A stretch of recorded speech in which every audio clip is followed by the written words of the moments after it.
వైఎస్ఆర్సీపీలో తలపండిన నేతలు చాలామంది ఉన్నారు. సీనియర్లకి తోడుగా చాలామంది యంగ్ లీడర్లు కూడా ఉన్నారు. కానీ వాళ్ళెవ్వరికీ సాధ్యం కానిది తిరుపతి నాయకుడు భూమన అభినయ్ రెడ్డి ఆసక్తికరమైనటువంటి అడుగులు వేస్తున్నారు. చాలామంది నాయకులు చేతులు కట్టుకుని ఇంటికే పరిమితం అవుతుంటే భూమన అభినయ్ రెడ్డి అందుకు భిన్నంగా సాగుతున్నారు. కొంతమంది నాయకులు మీడియా సమావేశాల్లో మాట్లాడడం, పార్టీ సమావేశాల్లో కాసింత చొరవగా కనిపించడం వరకే పరిమితం అవుతుంటే భూమన అభినయ్ రెడ్డి అందరికీ విరుద్ధంగా వ్యవహరిస్తున్నారు. చాలా ఆసక్తికరం. ఎన్నికలయ్యి ఏడాదే గడుస్తోంది. ఫలితాల్లో చాలా ఘోర పరాభవాన్ని ఎదుర్కోవాల్సి వచ్చింది. ఊహించినంత మెజార్టీతో ఓటమి పాలు కావాల్సి వచ్చింది. బరిలో దిగిన తొలిసారే విజయం సాధించలేక చతికిల పడాల్సి వచ్చింది.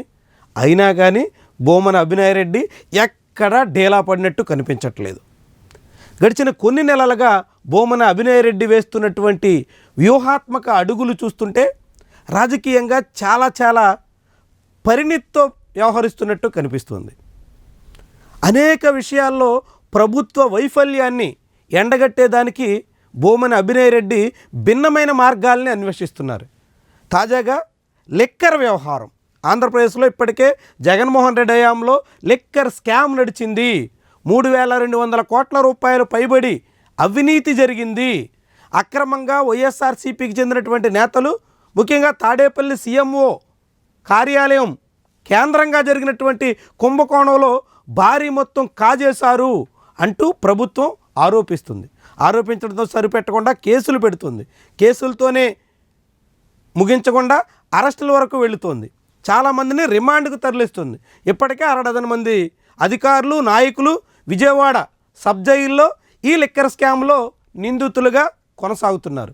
ఇలా లిక్కర్ చుట్టూ తెలుగుదేశం పార్టీ ప్రభుత్వం కూటమి హయాంలో ఒక రకమైనటువంటి రీతిలో ప్రచారం చేస్తూ వైఎస్ఆర్సీపీని ఇరుకును పెట్టాలని యత్నిస్తుంటే, రెండో వైపు భూమన అభినయ్ రెడ్డి రంగంలోకి దిగి తెలుగుదేశం పార్టీ కూటమి పాలనను ఎండగట్టేదానికి ప్రయత్నం చేశారు. చాలా ఆశ్చర్యకరం. ముఖ్యంగా టెంపుల్ సిటీగా పిలుచుకునే, దేశవ్యాప్తంగానే కాకుండా ప్రపంచవ్యాప్తంగా అనేక మందికి ఆరాధ్య స్థలంగా ఉన్న తిరుమల తిరుపతి పరిధిలో లిక్కర్ వ్యవహారం ఏ రీతిన యథేచ్ఛగా నడుస్తుందో భూమన అభినయ్ బయటపెట్టారు. గతంలో తిరుమల కేంద్రంగానే బెల్ట్ షాపులు నడుస్తున్నటువంటి విషయం బహిరంగంగా వెల్లడైంది. అధికారులు సోదాలు చేసి అనేక రకాలుగా లిక్కర్ని తిరుమల కొండల మీదే స్వాధీనం చేసుకున్నటువంటి చరిత్ర చంద్రబాబు హయాంలోనే చూసాం. ఇప్పుడు భూమన అభినయ్ రెడ్డి తెల్లవార్లు నడుస్తున్నటువంటి లిక్కర్ షాపుల దందాన్ని చాటేందుకు తగ్గట్టుగా ఉదయం 5 గంటలకే రంగంలో దిగారు. తిరుపతి రైల్వే స్టేషన్ సమీపంలో ఉన్నటువంటి లిక్కర్ షాపులు ఏ రీతిన ఉదయం 5 గంటల నుంచే లిక్కర్ అమ్మకాలకి పాల్పడుతూ తిరుపతికి వస్తున్నటువంటి అనేక మంది యాత్రికుల్ని మద్యం మత్తులో ముంచే ప్రయత్నం చేస్తున్నాయో అందరికీ కళ్ళ కట్టినట్టు చూపించారు. లిక్కర్ షాపులు సమయపాలన పాటించకుండా యథేచ్ఛగా అమ్మకాలు సాగిస్తుంటే అడ్డుకోవలసిన అధికార యంత్రాంగం కళ్ళప్పగిచ్చి చూస్తున్నటువంటి తీరుని స్పష్టంగా చాటి చెప్పారు.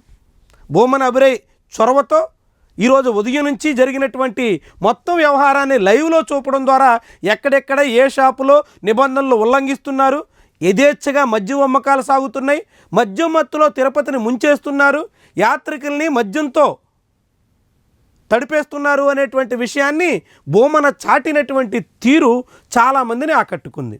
తన తండ్రి భూమన కరుణాకర్ రెడ్డి బాటలో రాజకీయాల్లోకి వచ్చినటువంటి అభినయ్ రెడ్డి ఇప్పుడు జనరేషన్కి తగ్గట్టుగా భిన్నమైనటువంటి మార్గాల్లో ప్రభుత్వ వైఫల్యాన్ని ఎండగట్టేదానికి చేస్తున్నటువంటి ప్రయత్నం అందరినీ ఆకట్టుకుంటోంది.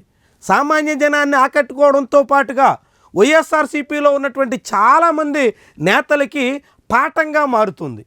ప్రభుత్వ వైఫల్యాల్ని ఎండగట్టడం ప్రతిపక్షంగా తమ కర్తవ్యం కాబట్టి కేవలం ప్రెస్ మీట్లతో సరిపెట్టకుండా, ఏడాది అయిందని ఇంట్లో కూర్చుని జనాల్లోకి రావడానికి సంశయించకుండా ఏ రకంగా ప్రజల్లోకి వెళ్ళాలి, ఎలా ప్రభుత్వ తీరుని ఎండగట్టాలి, ఏ మాదిరిగా వైఫల్యాల్ని ప్రజల ముందు ఉంచాలి అనే దానికి భూమన అభినయ్ అనేక పాఠాలు నేర్పుతున్నట్టుగా స్పష్టమవుతుంది. మరి భూమన చూపుతున్నటువంటి బాటలో మిగిలిన నాయకులు కదులుతారా?